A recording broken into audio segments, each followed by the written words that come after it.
네, 안녕하세요. 여러분들 반갑습니다. 금융과 에너지 업종을 누구보다 쉽게 알려주는 대기업 멘토 권혁철입니다. 오늘은 한국자산신탁이라는 기업을 리뷰해 보도록 할 텐데요. 한국자산신탁은 여러분들도 아시다시피 부동산 신탁 회사이죠. 오늘 말씀드릴 내용은 한국자산신탁이 부동산 신탁 회사이기에 우리나라 이슈인 PF 사태에 대해서 알아보고 그리고 현재 수주 진행 상황까지 알아볼 텐데요. 같이 한번 확인해 보면서 천천히 얘기 나눠보도록 하겠습니다. 일단 먼저 시작하기 전에 저희 데이업에 오시면은 모든 종목들을 커버해드리고 있으니 찾아와 주시면 정말 감사하겠고, 제 영상도 끝까지 지켜봐 주시고 댓글로 궁금하신 것들 남겨주시면은 다음 영상에서 말씀을 드리도록 하겠습니다. 그리고 구독과 좋아요 꼭 눌러주시면 정말 감사할 것 같습니다. 그럼 한국자산신탁 바로 보도록 할게요. 일단 한국자산신탁은 여러분들도 아시다시피 부동산 신탁을 주 업무로 하는 금융회사이죠. 부동산 신탁의 종류에는 토지 신탁, 관리 신탁, 그리고 처분 신탁 등등이 있는데, 일단 신탁의 기본적인 구조부터 살펴보도록 할게요. 먼저 위탁자가 수탁자에게 재산을 이전을 해서 신탁을 하고, 수탁자는 신탁 재산을 관리, 운용하여 이익을 수익자에게 전달하는 구조죠. 보통 위탁자와 수익자가 같으면은 자익 신탁, 그리고 위탁자와 수익자가 다르면은 타익 신탁이라고 부르고 있는데, 아무튼 왜 이렇게 복잡하게 운영을 하느냐? 이것은 좀 다양한 목적으로 사용되고 있는데요. 재산을 증여, 상속, 그리고 투자, 특정한 목적 등등 신탁은 재산을 관리하고 보호하는 효과적인 방법이죠. 아무튼 한국자산 신탁은 이런 일을 하고 있다라고 보시면 될 것 같은데요. 이 한국자산 신탁이 실적 발표를 했었었죠. 같이 한번 보실게요. 일단 영업 수익 부분에 대해서 2022년 대비 11% 정도 상승을 했는데, 영업 수익에서 좀 세세한 내역을 살펴보자면은 수수료 수익 부분에 대해서는 마이너스 9%, 이자 수익은 26%, 그리고 여기 신용손실 충당금이라고 처음 들어보시는 분들도 있으실 거예요. 여기서 그 신용손실 충당금이라는 말은 은행이나 기타 금융기관이 부실 대출로 인해서 잠재적인 손실을 충당하기 위해서 따로 그냥 빼둔 금액이라고 생각하시면 될 것 같아요. 그리고 은행이 신용으로 빌려준 돈을 받지 못할 경우에 대비해서 장부상 비용으로 미리 처리한 금액이라고 보시면 될 것 같고, 그리고 여기 환입이라고 적혀 있으니까 충당금에서 뺀 금액이 없다라는 소리가 될 수가 있겠죠. 그럼 이제 영업 비용을 한번 알아볼게요. 영업 비용은 2022년 대비 63% 정도 늘어났는데, 여기서 그러니까 나가는 돈이라고 보시면 될 것 같습니다. 그러니까 여기서도 신용손실 충당금이라는 단어가 나오게 되는데, 여기는 전입이에요. 전입이 2022년 대비 633% 늘어난 것을 볼 수가 있어요. 아까 말씀드렸다시피 잠재적 손실을 충당하기 위해서 따로 마련한 금액인데, 이게 늘어났다는 말이죠.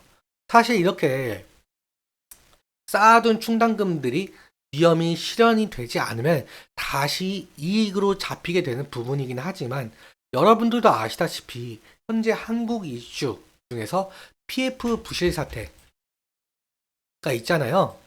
실제로 태형건설에서 PF 문제로 상장 폐지까지 거론됐을 정도니 말이죠.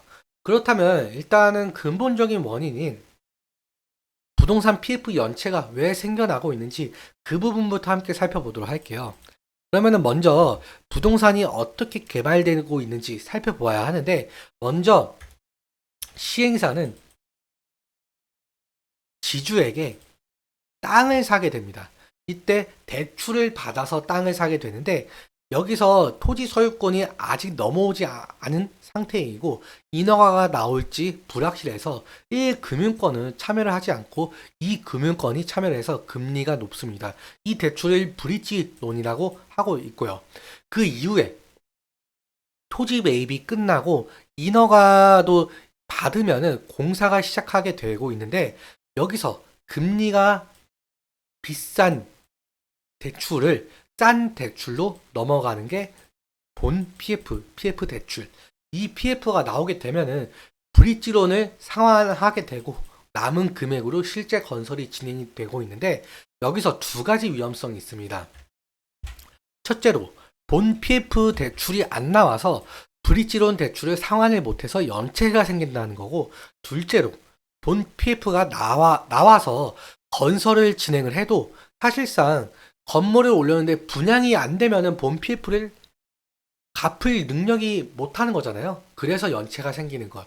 그런데 이번 부동산 PF 사태는 사실 이 두 가지 모두 해당되는 부분이 많습니다. 금리가 낮았던 2021년도, 2022년도에는 브릿지론을 실행을 했는데, 브릿지론은 이금융권이 참여를 해서 고금리라고 말씀을 드렸잖아요. 그런데 2023년도부터 급격하게 높아지는 금리 인상으로 본 PF 대출이 나와도 브릿지론의 이자가 너무 많이 쌓여 있어서 높은 가격을 부담해야 하는 상황이 발생한다는 거죠. 그리고 높은 부동산 가격으로 넘쳐나는 미분양 사태로 인해서 본 PF 대출을 갚지 못하는 상황이 발생이 된 거죠. 이런 상황으로 지금 부동산 경기가 상당히 위축이 되고 있는데, 실제로 태형건설이 자본 잠식으로 워크아웃까지 신청했을 정도죠. 사실 부동산이라는 것은 정부의 정책과 밀접하게 연관이 되어 있고, 그리고 전방 산업이기 때문에 많은 산업 분야와도 연계가 되어 있죠. 예를 들면 철강이라든지 시멘트 이런 등등 연계가 되어 있기 때문에 정부 입장에서는 부동산이 무너지지 않게 정책을 내야 하는 상황이죠. 실제로 지금 윤석열 정부에서는 문재인 정부와 반대되는 부동산 정책을 내세워서 어느 정도 안정화시키려고 노력을 하고 있고, 그리고 한국자산 신탁도 이에 맞춰서 점점 2024년 착공 예정과 예비 신탁사 지정 완료까지 수주 계획이 많이 남아 있는 만큼 24년부터 기대해 볼 만한 실적이 나올 가능성도 있습니다. 그리고 저희가 다음 주 수요일에 총선인 만큼 총선 이후에 정부에서 부동산 관련 정책이 몇 번씩 더 나오지 않을까 하는 기대감도 남아있죠. 이 부분은 지속적으로 잘 체크해야 되는 부분인 듯 싶고, 그리고 부동산은 금리와도 연계가 상당히 깊죠. 앞으로 부동산 금리나 기대감도 있는 만큼 올해 부동산 경기가 좋아질 가능성도 생각해 봐야 하는 문제인 것 같습니다. 그럼 차트 한번 살펴보도록 할게요. 차트만 보더라도 2020년대와 2021년도에는 부동산 붐이었잖아요. 그런데 2022년도부터 현재까지 레고랜드 사태, 새마을금고 부실 논란, 그리고 건설사 PF 문제, 최종적으로 태양건설 부도 사태의 상장 폐지까지 부동산에 대한 악재밖에 없었습니다. 이로 인해서 한국자산 신탁도 주가에 반영된 것으로 보이고 있고요. 일단 최근에 한 차례 배당락이 나왔는데, 과거 배당락이 나오고 난 이후에는, 여기 잠시만 보시면은 배당락이 나오고 난 이후에는 3,000원 부근을 좀 지지해줬던 걸로 봐서는 이 라인을 어느 정도 지지해주는지 관건인 것으로 보이고 있습니다. 이탈을 만약에 하게 된다면은 리스크적인 관리는 필요할 것으로 보이고, 일단 부동산 관련 기업이라서 총선 이후에 부동산에 대한 좋은 이슈가 나오면 상승할 가능성도 있겠는데, 지금 현재 매물대 차트를 보시면은 지금 상당 부분 2020년도부터 볼게요. 2020년도부터 보면은 지금 상당히 현재 주가보다 지금 위에 매물대가 상당히 쌓여 있어요.